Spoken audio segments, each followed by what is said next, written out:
Bien-aimés dans le Seigneur, je vous salue dans la puissance du nom de Jésus-Christ qui nous permet d'être là encore ce soir. Alors de là où tu es, mon frère, ma sœur, nous sommes reliés au nom du Père et du Fils et du Saint-Esprit. Amen. Que la grâce de notre Seigneur, que la paix de notre Dieu soit avec chacun de nous. Alors nous venons encore ce soir dans la présence de Dieu, dans notre temps de prions la parole de Dieu, où nous venons humblement rencontrer le Seigneur, où nous venons encore nous humilier devant lui, où nous venons reconnaître nos fautes, notre état de pécheur. Nous venons encore dans cette nouvelle semaine, en ce lundi, présenter au Seigneur toutes nos difficultés. Nous venons déposer dans sa présence nos fatigues, nos préoccupations, nos maladies, nos soucis, nos projets. Nous venons aussi adresser des actions de grâce au Seigneur. Dire déjà merci au Seigneur pour le souffle de vie. Le Seigneur nous permet d'être là ce soir. Quels que soient les manquements, disons déjà merci au Seigneur. Rendons grâce à Dieu pour le souffle de vie. Parce que tant qu'il nous maintient en vie, tout est possible. Rien n'est impossible à Dieu. Et rien n'est impossible à celui qui croit. Alors je t'invite ce soir encore, mon frère, ma sœur, à manifester ta foi. À prier ce soir avec confiance, avec foi. Parce que le Seigneur est fidèle. Le Seigneur est fidèle. Le Seigneur est fidèle à sa parole, à ses promesses. Il n'est pas un homme pour mentir. Alors il nous dit, si nous, hommes, savons donner de bonnes choses à nos enfants, combien de fois lui, le Créateur du ciel et de la terre, ne pourrait-il pas nous donner ces choses que l'on nous demande? Si nous demandons quelque chose, nous donnera-t-il le contraire? Alors mon frère, ma sœur, si nous demandons le pain, est-ce que le Seigneur nous donnera le serpent? Non, mon frère, ma sœur. Alors c'est avec confiance, avec foi, que nous rentrons dans la présence de Dieu. Et nous venons encore rencontrer le Seigneur ici, qui est là et présent. Alors humilions-nous, demandons déjà pardon au Seigneur pour nos fautes, pour nous-mêmes, pour nos frères et nos sœurs, pour les membres de notre famille, pour tout ce que nous avons fait, pour ce que notre lignée a pu faire avant même notre naissance. Demandons déjà pardon au Seigneur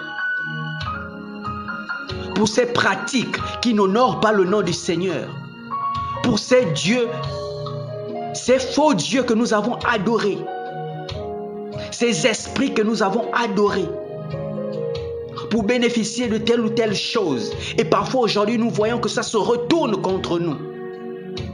Alors implorons la miséricorde de Dieu pour les membres de notre famille, pour notre lignée, pour nous-mêmes, pour notre progéniture, pour notre descendance. Alors demandons pardon au Seigneur. Seigneur, nous te demandons pardon pour nos péchés. Et nous invoquons ton sang sur nous. Que ton sang nous lave, que ton sang nous purifie de tout mal. Que ton sang nous sauve et nous délivre. Oui, Seigneur, tu as accompli ce sacrifice sur la croix. Il n'est pas vain ce sacrifice. C'est pour que nous soyons sauvés et libérés de tout mal. Libérés de toute pratique mauvaise. Libérés de tous ces esprits qui parlent contre nous, qui parlent contre notre famille. Tous ces esprits que nos familles ont adorés.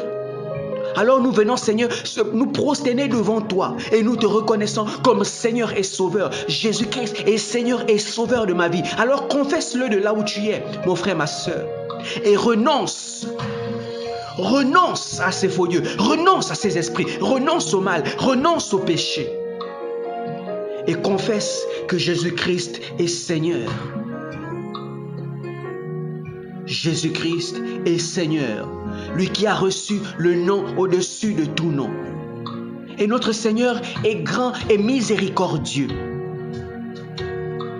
Notre Seigneur, il n'est pas comme le malin qui connaît notre nom, mais nous appelle par notre péché.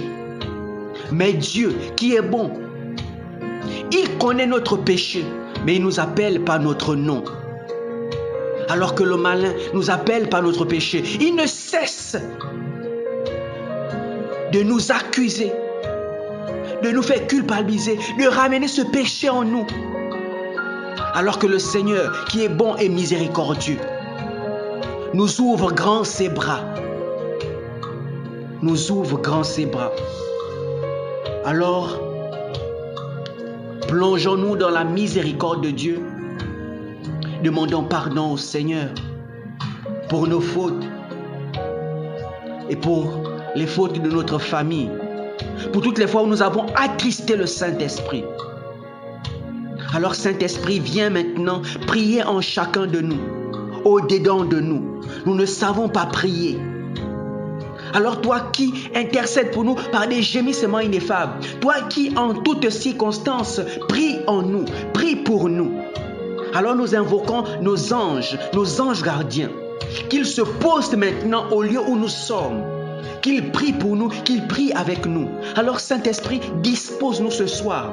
Souffle, que ton feu embrase le lieu où nous nous trouvons. Consume, que toute distraction soit chassée, que tout ce qui ne confesse pas le nom de Jésus autour de nous, en nous, soit chassé et consumé par le feu du Saint-Esprit. Et le sang de Jésus nous lave et nous purifie maintenant. Et nous établissons autour de nous une barrière de sécurité par le sang de Jésus. Que toute flèche enflammée du malin soit retournée au nom de Jésus. Alors que l'Esprit de Dieu ravive en nous la flamme. Alors comme toutes ces personnes qui sont parfois touchées dans leur vie de prière et qui ont perdu cette flamme de la prière, qui sont dans une sécheresse spirituelle parfois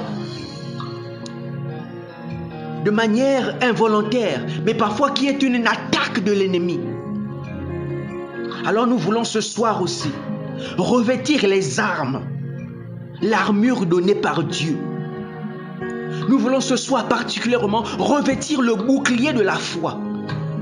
Ce bouclier de la foi qui nous permet de nous protéger contre toutes les flèches enflammées du malin. Quelles que soient les flèches lancées contre nous, d'où que cela vienne, quel que soit le nombre, quel que soit ceux qui se dressent contre nous, nous revêtons ce soir le bouclier de la foi. Je revêts ce soir le bouclier de la foi. Toutes les flèches lancées contre moi sont retournées contre mes ennemis, contre tous ceux qui l'ont envoyé au nom de Jésus-Christ. Alors nous revêtons ce soir le bouclier de la foi. Et nous tenons le glaive de l'Esprit. Tenons le glaive de l'Esprit qui est la parole de Dieu. Qui est la parole de Dieu. Alors nous avons le glaive de l'Esprit. Brandis ce glaive de l'Esprit. Saisis cette parole de Dieu qui est plus qu'un épée à double tranchant. Oui, alors nous revêtons l'armure de Dieu ce soir. Le bouclier de la foi, le glaive de l'Esprit, le casque du salut. Et au rein, la ceinture de la vérité. La ceinture de la vérité. Et comme chaussure, l'élan pour annoncer l'évangile. Alors nous revêtons ce soir l'armure donnée par Dieu. Revêt ce soir l'armure donnée par Dieu. Il nous le dit, il nous le donne dans Éphésiens au chapitre 6, du verset 13 à 18. Revêtons l'armure donnée par Dieu, qui nous permet de tenir bon contre toutes les attaques de l'ennemi, visibles ou invisibles. Alors nous invoquons aussi les anges, Saint Michel Archange, qu'il brandit ton épée et attaque ceux qui nous attaquent. Nous revêtons l'armure de Dieu. Alors que ces flèches qui sont enflammées, pour atteindre notre vie de prière, toi dont la vie de prière est touchée, tu as du mal à prier, tu es dans cette sécheresse spirituelle, mais qui est parfois l'œuvre d'une attaque spirituelle, revêt l'armure de Dieu. Revêt l'armure de Dieu, le bouclier de Dieu. Parce que même lorsque tu ne pries pas, tu as ce bouclier, le bouclier de la foi. Lorsqu'on te lance ces flèches, le bouclier de la foi te permet de résister contre toutes les flèches enflammées du malin. Alors, saisis aussi le glaive de l'esprit, la parole de Dieu. Saisis la parole de Dieu, proclame la parole de Dieu. Quel que soit le degré de cette flamme qui a diminué, proclame la parole de Dieu. Même un verset par jour, proclame la parole de Dieu.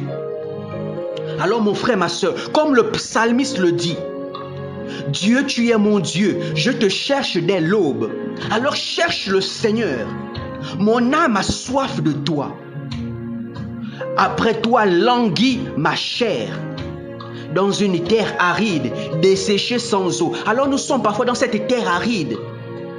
Cette terre aride, desséchée. C'est ainsi que se trouve notre vie de prière. Alors prie le Seigneur, que tu puisses maintenant chercher le Seigneur dès l'aube, quelles que soient les heures. N'attends pas une heure particulière. Là où tu as le moment de prier, prie le Seigneur, cherche le Seigneur. Alors languis, que ta chair languisse vers le Seigneur. Alors que ton âme soupire après Dieu. Oui, même dans cette fatigue, que ton âme soupire après Dieu. Et le psalmiste dit encore, comme une biche, comme un cerf altéré cherche de l'eau vive. Ainsi mon âme te cherche, toi mon Dieu. Mon âme a soif de Dieu, le Dieu vivant. Alors comme cette cerf altérée, cette biche assoiffée qui a besoin de boire, alors nous aussi, nous avons soif de Dieu. Dans ce temps de sécheresse spirituelle, désirons le Seigneur. Cherchons cette eau vive. C'est le Seigneur qui est la source d'eau vive. Alors toi, mon frère, ma soeur, cherche le Seigneur. Cherche le Seigneur. Même dans cette soif, dans ce temps de sécheresse spirituelle, où ta vie de prière est en baisse, désire simplement, soupire à Dieu. Tu n'as pas besoin de sortir la voix. Soupire, désire simplement, mon frère, ma soeur. Simplement désire le Dieu vivant. Et alors on nous dit dans Jérémie chapitre 29 au verset 13, vous me chercherez et vous me trouverez, si vous me cherchez de tout votre cœur. Oui, mon frère, ma soeur, la chair est faible, mais l'esprit est ardent. C'est cette chair qui est fatiguée. Mais le Seigneur nous dit, si vous me cherchez de tout votre cœur, alors c'est le cœur qui cherche Dieu. Laisse ce corps fatigué, même si ta chair est fatiguée, ton corps est fatigué, cherche ton Dieu par ton cœur. Il dit, si vous me cherchez de tout votre cœur, c'est avec le cœur qu'on cherche Dieu. C'est pas pour rien que le Seigneur nous a dit, garde ton cœur plus que tout, mon frère, ma soeur. Garde ton cœur plus que tout. Alors le malin peut programmer des choses contre toi. Il peut te lancer des flèches. Mais il ne peut pas, si tu préserves ton cœur, l'atteindre. Il ne peut pas te contrôler. Il ne peut pas être dans une possession de ton corps, de ton âme et de ton esprit. Parce que tu as le Christ en toi. Alors mon frère, ma soeur, cherche Dieu de tout ton cœur. Soupire à Dieu comme cette bile chaste, ce cerf altéré qui a soif. Alors ceux qui ont soif, qu'ils cherchent le Seigneur. Cherchons le Seigneur de tout notre cœur. Pas avec notre chair, mais cherchons le Seigneur de tout notre cœur. La parole nous dit dans Matthieu chapitre 26 au verset 41, la chair est faible et l'esprit est ardent. Alors veillez et priez, veillons et priez, soupirons à Dieu, cherchons le Seigneur de tout notre cœur. Alors on nous dit, celui qui croit en moi, le Seigneur nous dit, celui qui croit en moi, des fleuves d'eau vive couleront de son sein, couleront en nous, couleront en lui. Alors si tu crois en Dieu, les fleuves d'eau vive couleront en nous. Les fleuves d'eau vive coulent en moi, coulent en moi. Alors mon frère, ma soeur, même lorsque je ressens cette fatigue, je médite la parole de Dieu. Je cherche le Dieu, je cherche le Dieu vivant. Mon âme soupire, tous mes sens soupirent à Dieu. Parle à ton âme, parle à ton cœur, parle à ton esprit. Demande à ton esprit, demande à ton cœur de chercher Dieu, de prier, même lorsque ta chair est fatiguée. Demande à ton âme, à ton cœur de prier le Seigneur.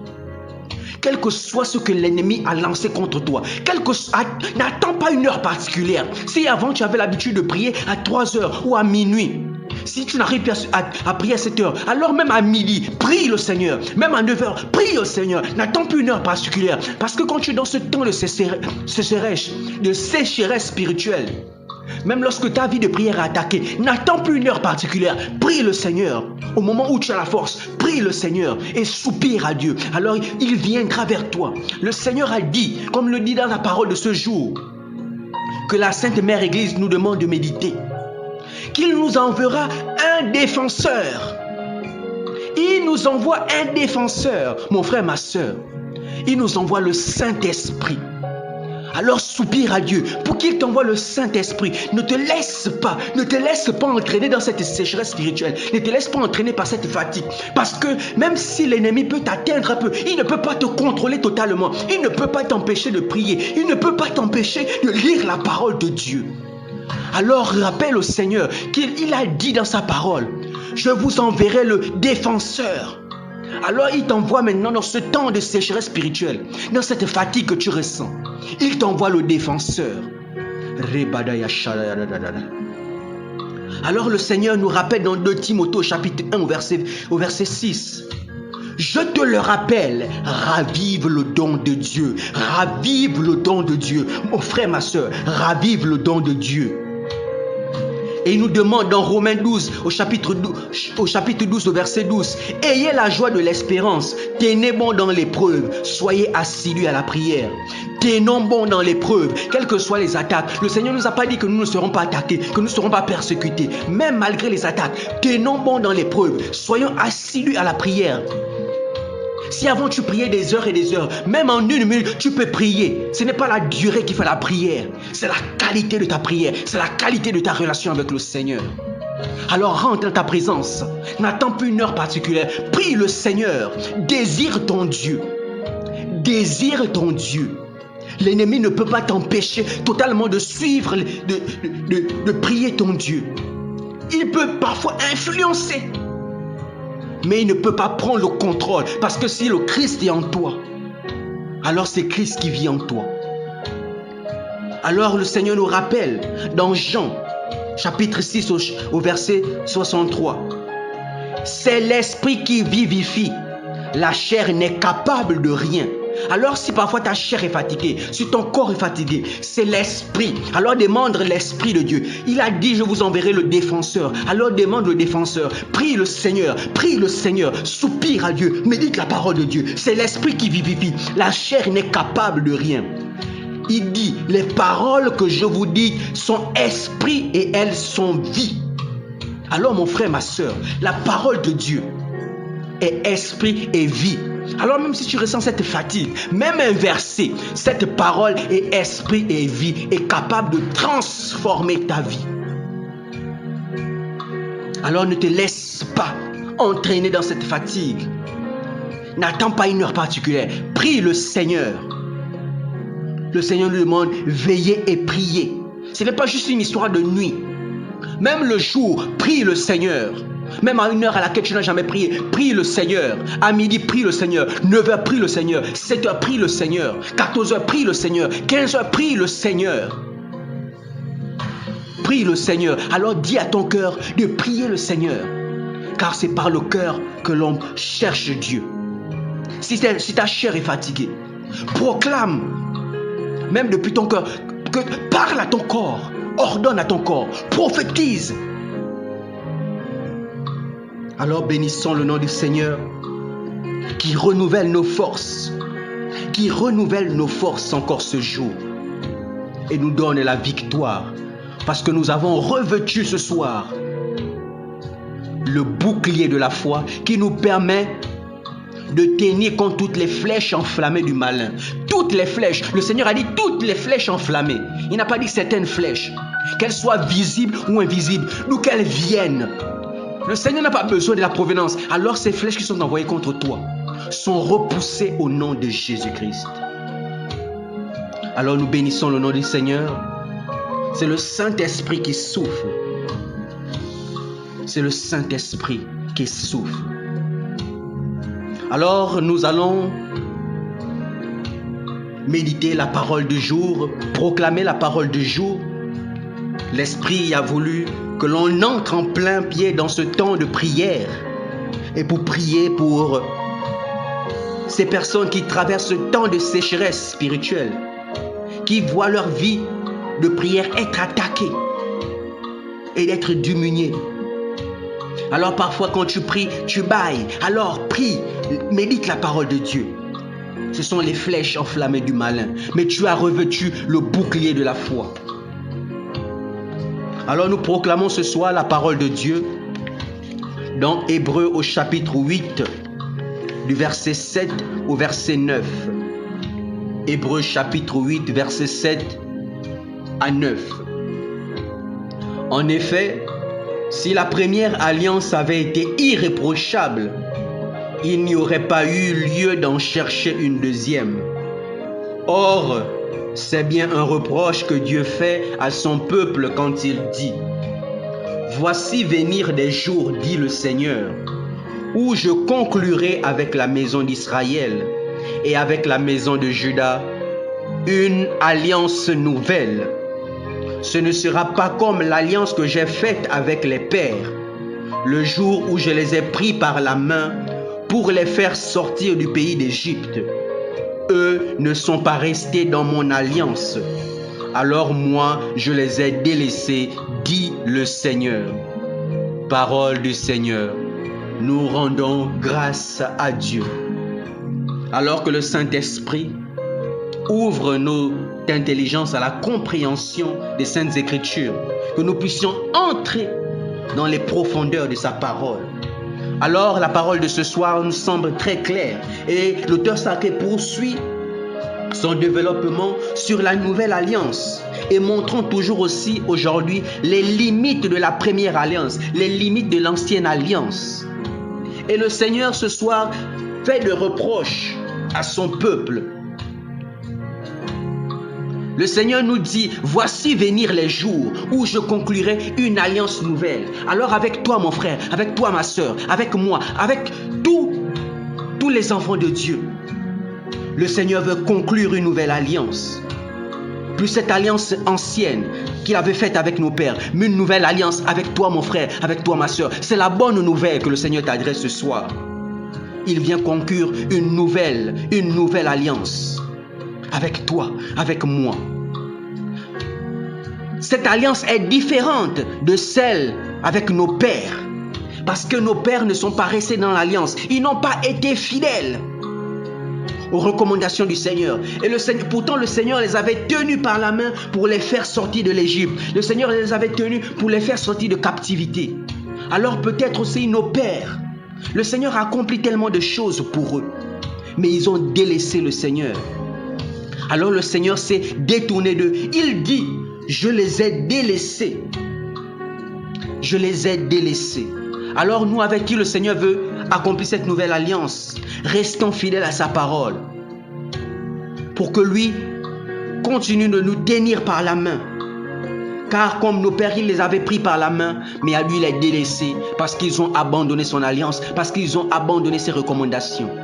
Alors, nous sachons faire mieux que nos pères. Regardons où ils sont tombés pour qu'aujourd'hui nous puissions faire mieux que nos pères. Que nous puissions toujours maintenir, garder la main du Seigneur. Que nous puissions toujours saisir la main du Seigneur et la garder. Afin que le Seigneur ne puisse pas nous délaisser, mon frère, ma soeur. Alors dans cette nouvelle alliance qu'il établit par son Fils Jésus, restons connectés pour ne pas être délaissés comme nos pères et manquer les promesses du Seigneur. Alors c'est cette parole que le Seigneur a pour nous, une parole de bénédiction, une bonne nouvelle. Le Seigneur nous dit, je conclus une alliance nouvelle avec toi, avec moi. Alors bénissons le Seigneur pour cette parole de ce soir. Et que cette parole germe en chacun de nous. Qu'elle porte du fruit et que ce fruit demeure maintenant et pour les siècles et des siècles. Bénissons le Seigneur. Merci Père pour ce temps de prière. Merci pour ce temps, pour ta parole encore relâchée. Seigneur, nous te prions pour toutes ces personnes dont la vie de prière est atteinte parfois par les ennemis, parfois par cette fatigue passagère. Mais toi qui restaures les forces, toi qui renouvelles nos forces, alors que ton esprit de force descend dans chacun de nous. Ta parole dit que la chair est faible, mais l'esprit est ardent. Alors que notre esprit prenne le dessus, prenne le contrôle et que notre corps aussi suive. Nous scellons ce temps de prière dans le sang de Jésus, dans le sang de Jésus. Nous étions rassemblés au nom du Père et du Fils et du Saint-Esprit. Amen.